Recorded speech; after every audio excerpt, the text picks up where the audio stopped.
জারজ সন্তানের 9টি বদ স্বভাব। মুফতি আমির হামজার মুখ থেকে ইনশাআল্লাহ শুনতে যাচ্ছি। সবাই ধৈর্য সহকারে শুনবেন, অবশ্যই আপনার উপকারে আসবে। যারা জারজ সন্তান দুনিয়ায় আসে তাদের 9টা বদ অভ্যাস থাকে। কয়টা? এটা তো আমি বানালাম। এটা সূরা কলমের 13 নম্বর আয়াত থেকে শুরু করে 19 নম্বর আয়াত পর্যন্ত পড়বেন।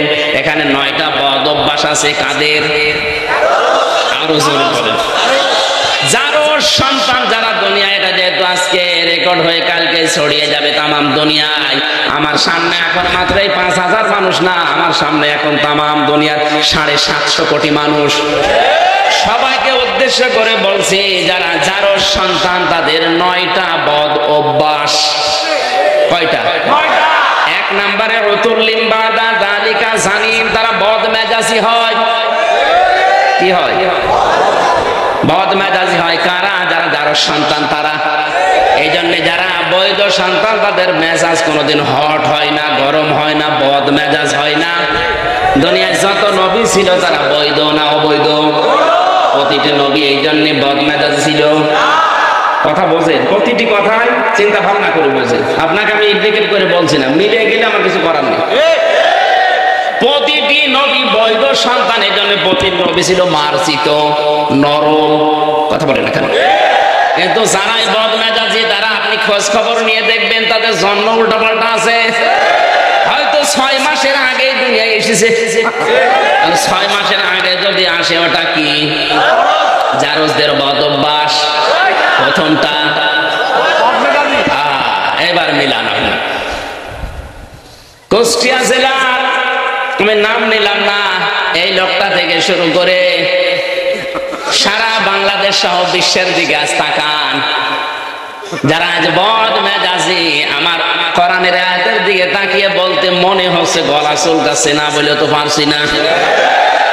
বলবো এমনি বলা লাগে না, আমি বুঝে ফেলেছি। এগুলো যে জন্ম ঠিক নেই, এগুলো তো 6 মাসের আগে এসেছে, ওর বাবার না অন্য কেউ দেওয়া, এ প্রমাণ হয়ে গেছে। ওর মেজাজ হবে কোন কারণে? ওর মেজাজ হবে ঠান্ডা, নরম হবে, আর ও উগ্র সবসময়। খালি হাত ভেঙে দেবো, দেশ থেকে তাড়িয়ে দেবো। আপনি আবার এটা নিয়ে যে নালিশ দিয়েন না, আমি কিন্তু কারণ নাম বলছি।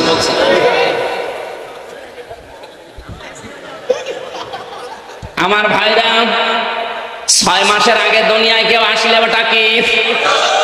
এবার আসেন তো, আমি যেটা বোঝাতে চাচ্ছিলাম, বিজ্ঞান যে এই তথ্যগুলো দিয়েছেন 6 মাসের আগে দুনিয়ায় আসতে পারবে না, এটা কি বিজ্ঞান বানিয়েছে?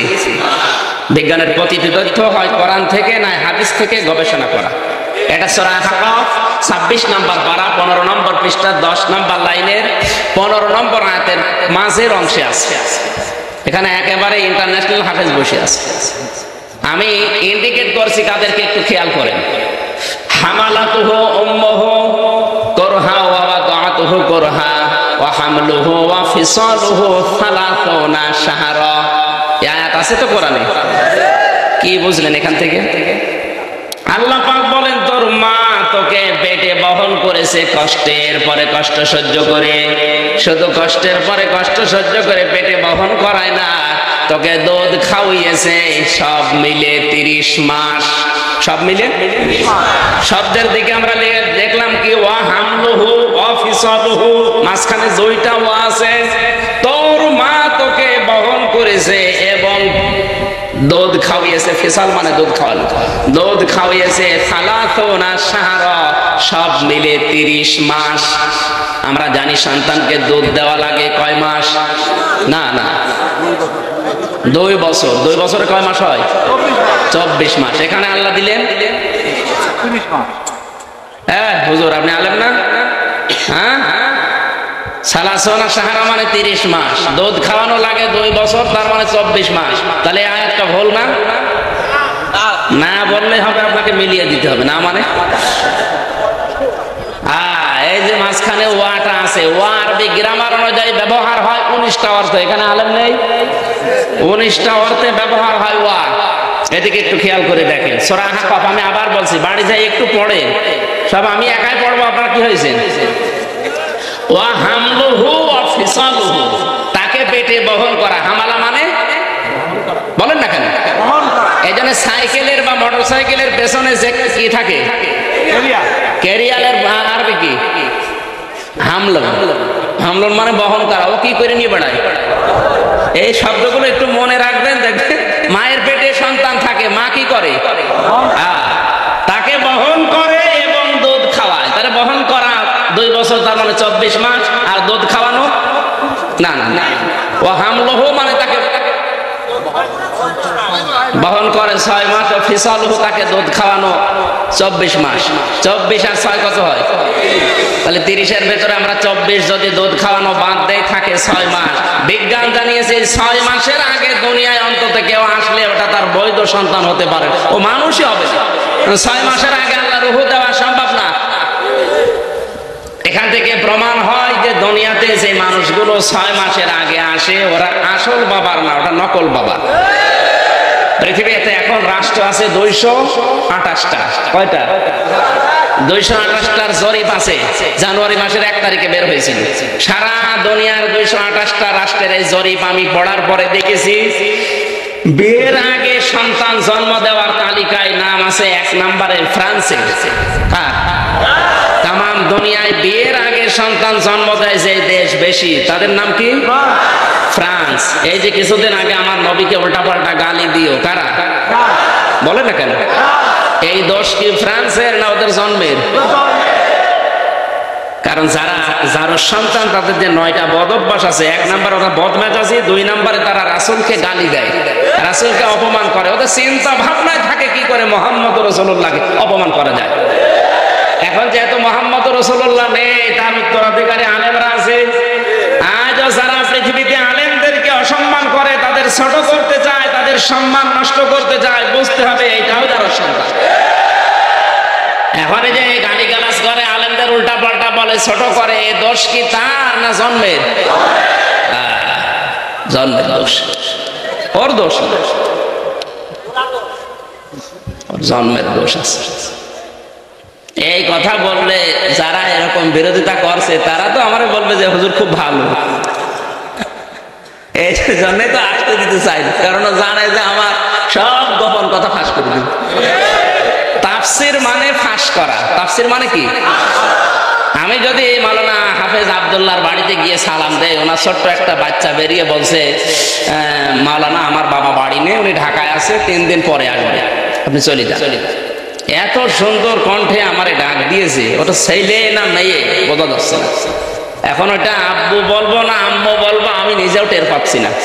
ওরা আম্মু না আব্বু টের পেতে হলে ওর পায়জামা খোলা লাগবে না? প্যান্ট বা পায়জামা খুলে ফেলা লাগবে না? পায়জামা প্যান্ট খুলে ফেললে এবার বোঝা যাবে যেটা আম্মু না আব্বু। কথা বলে না কেন?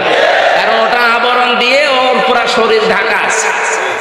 এই সমাজে যারা জুলুম, কুফর, শিরক, বেদাত এগুলো দিয়ে আবরণ করে রেখেছে, বুঝতে দেয় না, উপরে ফিটফাট, ভেতরে সদরঘাট। তাফসীর হলে ওদের সবগুলো উন্মুক্ত হয়ে যায়, কারণ জাতির সর্বনাশ করছে। এই কারণে ওরা এত বাধা দেয়। তাছাড়া ওরস মাহফিলে কোনো বাধা নেই, ইসালে সাওয়াবে কোনো বাধা নেই। সারা রাত চলছে, কিচ্ছু হয় না। 1-1.5 ঘন্টা কথা বলি, 14 জায়গায় পারমিশন নেওয়া লাগে। কেন নেওয়া লাগে বোঝা যাচ্ছে না? ওরাও জানে যে আবরণে রাখবে। আমি যা করছি, কোরআন তো সব জানে, সব বলে দেবে, শেষে আমি বাইরে বের হতে পারবো না। কথা বলি না কেন? আমি আশা করছি তাফসীর মানে কি আপনি বুঝেছেন, আর বাধা দেয় কেন তাও বুঝেছেন। ওরা যারা আবরণ দিয়ে ঢেকে আছে, আর জুলুমের আবরণ, কুফরের আবরণ, শিরকের আবরণ, এমনকি আজ বেদাতের বিভিন্ন জামা গায়ে দিয়ে যারা বসে আছে, দেখা যাচ্ছে না। মানুষ মনে করছে না এ বিশাল পীর, কিন্তু ও যে কি ভেতরে ও জানে, আর আল্লাহ জানে, কেউ জানে না। আর আল্লাহ জানে, এই জন্য আল্লাহ ওর ভণ্ডামিগুলো কোরআনে তুলে ধরেছে। সেইগুলো তাফসীর মাহফিলে বলা হয়, ওদের আবরণ খুলে যায়, জাতি দেখতে পায় যে জাতির সর্বনাশ করছে। বাধা কেন হয় তাফসীর মাহফিলে, আমি মনে হয় বোঝাতে আজকে পেরেছি। বোঝা গেছে? বাধা হবে, এইটাই স্বাভাবিক। আর বাধা কারা দেবে? যারা আবরণ দিয়ে ঢেকে আছে, এরা চিহ্নিত। এরকম মানুষ মরে গেলে জানাজা, কাফন টাফন সব বন্ধ করে দেন। ও ছাতা এমনিও জাহান্নামে যাবে আগুনে, আগে থেকে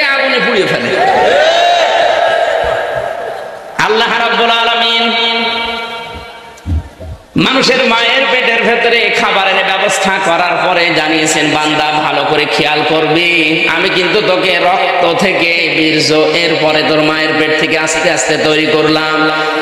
এরপরে দুনিয়ায় সর্বশেষ আসার পরও মানুষের সর্বশেষ যে অবস্থা সেটা কিন্তু রক্ত। মায়ের জরায় যে প্রথমে সন্তান একবারে আসে না, প্রথমে পানি দেখা যায়, এরপরে কি বলেন না কেন? বলতে যায় বান্দা তোকে বানিয়েছি আমি রক্ত দিয়ে, তোকে বের করলাম রক্ত দিয়ে। এত রক্তের কথা কেন? রক্ত কি খারাপ জিনিস না ভালো জিনিস? রক্তের নাম শুনলে অনেকে ভয় পায়, বারবার রক্তের কথা আমার আল্লাহ ভয় দেখান কেন? বোঝাতে যায় বান্দা এত রক্ত তোর শরীরে আমি দিয়েছি, দুনিয়াতে আমার দিন কায়েমের জন্য যদি রক্তের প্রয়োজন হয়, তোর রক্তের যেন অভাব না হয়।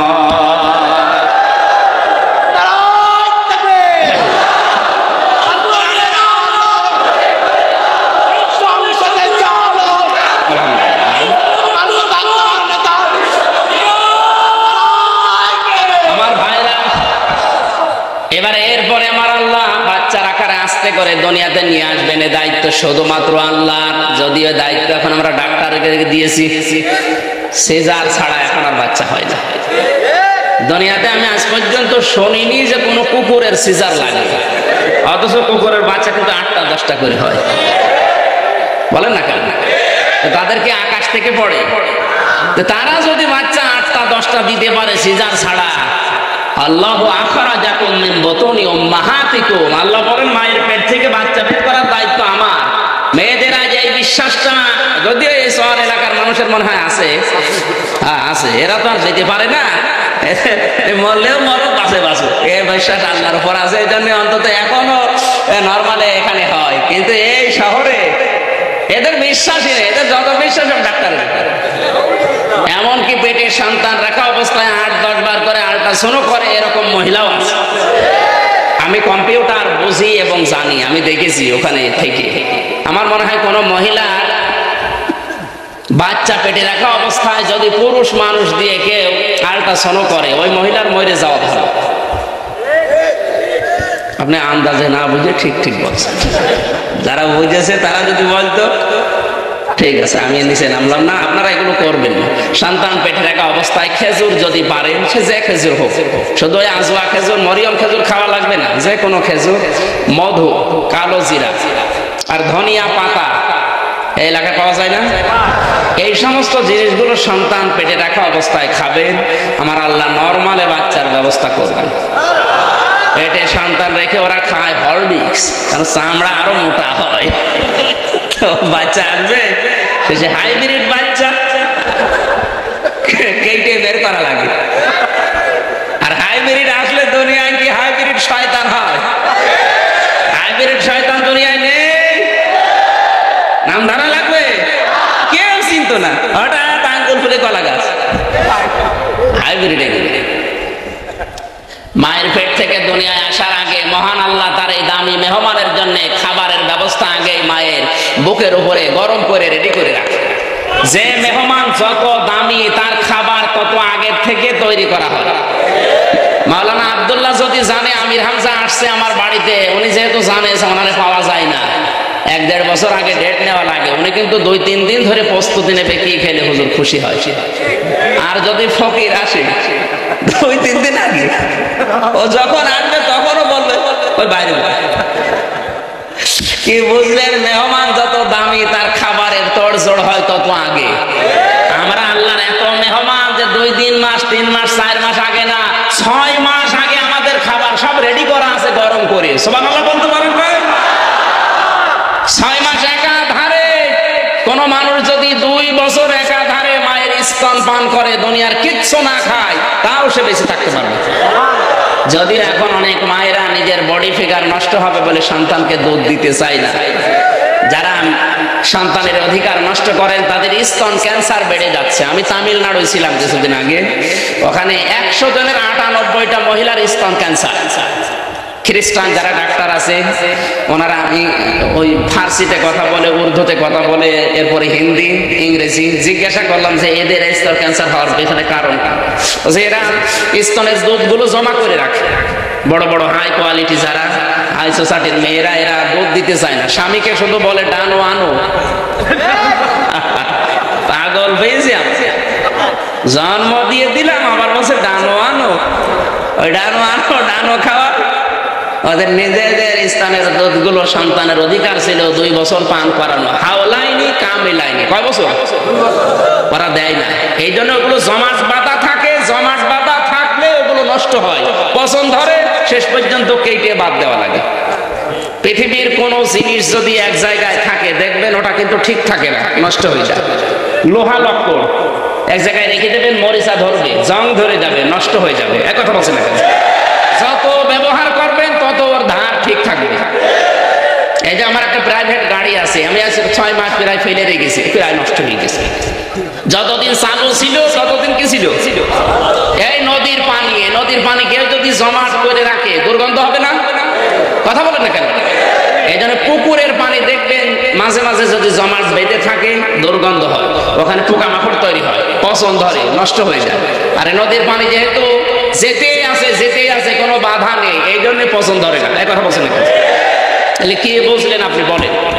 এলেম, এলেম মানে জ্ঞান। এলেম মানে জ্ঞান যদি কেউ এক জায়গায় করে রাখে, না বিলোপন করে, তাহলে জানা জিনিসও ভুলে যাবে। কথা বুঝতেছেন? মাওলানা আব্দুল্লাহ হাফেজ, উনি মাওলানা হাফেজ হাজার হাজার হাফেজের উস্তাদ দুনিয়া জীবনে। উনি যদি আসলে না পড়াতো, কোরআন শরীফ মনে রাখতে পারতো, যত ছড়িয়েছে তত ওনার বেশি মনে আছে। এখান থেকে আপনি কি নিতে চান বলেন? আমি যেটা দিতে চাই নেবেন তো? হ্যাঁ, টাকা পয়সা এক জায়গায় রাখলেন কিন্তু ঠিক থাকে না, শত্রু তৈরি হয়। যত আপনি খরচ করবেন, যাকাত দেবেন, দান করবেন, আপনার ওই সম্পত্তি ওরাই পাহারা দেবে। তাহলে পৃথিবীর কোন জিনিস এক জায়গায় রাখা ঠিক না, বলেন? পৃথিবীর কোন জিনিস এক জায়গায় রাখা, এক জায়গায় রাখলে নষ্ট হয়, এটাই বাস্তব। এটাই কি? ক্ষমতাও এক জায়গায় রাখা ঠিক না। এই গরমের কারণে তো আজ চরে মাহফিল। এতদিন যদি না থাকতো গরমও হতো না, এ চরেও আসতাম না। গরম হওয়া ভালো, চরে তো আসতে পেরেছি। এক জায়গায় রাখা ঠিক না ভাই। এটা যদি হাত বদল হইতো আমরা মনে হয় এত গরম দেখতাম না। কেউ বসে নেই, আজ যে যেখানে আছে সেই গরম দেখাচ্ছে। কি হনরে হনুমান হয়ে গেছে। সেদিন ঠাকুরগাঁও এক মাহফিলে আমার একজন এসে বলছে, হুজুর কোরআনের কথা দেখে বলবেন ক্ষমতায় আছে আমরা। ওরে গরম, চিন্তা করেন তো, যে লোক বলতে পারে হুজুর কোরআনের কথা দেখে বলবেন ক্ষমতায় আছে আমরা, ওকে আল্লাহর ক্ষমতা বিশ্বাস করে?